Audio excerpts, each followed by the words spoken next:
मराठा आरक्षण का मुद्दा एक बार फिर गरमाने लगा है। आरक्षण के मुद्दे से महाराष्ट्र में शिंदे सरकार बुरी तरह फंस गई है।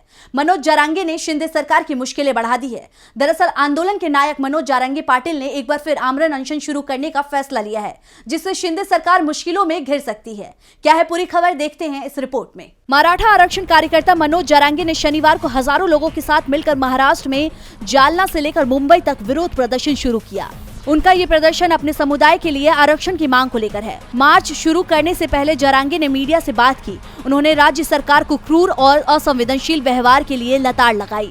जरांगे ने कहा कि राज्य सरकार मराठा आरक्षण के मुद्दे को सुलझाने में नाकाम रही। इसके साथ ही उन्होंने अंतिम सांस तक इस लड़ाई को जारी रखने की कसम खाई है। ये प्रदर्शन मार्च जरांगे के पैतृक गांव अंतरावली सारथी गांव से 11 बजे शुरू हुई। जरांगे ने कहा, आरक्षण के लिए मराठा समुदाय ने सरकार को 7 महीने का समय दिया था, लेकिन इस पर कोई कदम नहीं उठाया गया। मैं इस प्रदर्शन को अपनी आखिरी सांस तक जारी रखूंगा। जब तक आरक्षण की मांग पूरी नहीं हो जाती, मैं पीछे नहीं हटूंगा।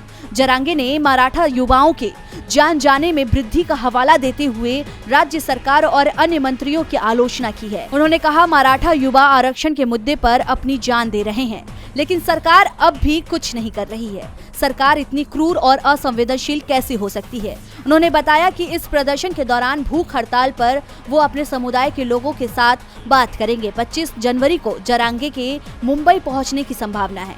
आपको बता दें कि महाराष्ट्र में सीएम एकनाथ शिंदे की अध्यक्षता में 1 नवंबर 2023 को सर्वदलीय बैठक में सभी दलों ने सहमति जताई कि मराठा समुदाय को आरक्षण मिलना ही चाहिए।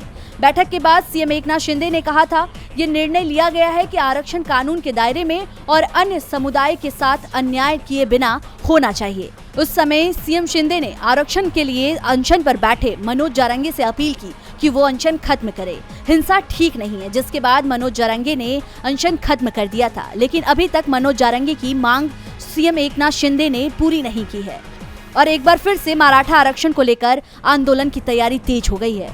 महाराष्ट्र में मराठाओं की आबादी 30 से 33% है। महाराष्ट्र की 48 लोकसभा सीटों में से 20 से 22 सीटें और विधानसभा की 288 सीटों में से 80 से 85 सीटों पर मराठा वोट निर्णायक माना जाता है। अब देखना होगा कि सरकार चुनाव को देखते हुए क्या फैसला लेती है। डीवी लाइव की रिपोर्ट।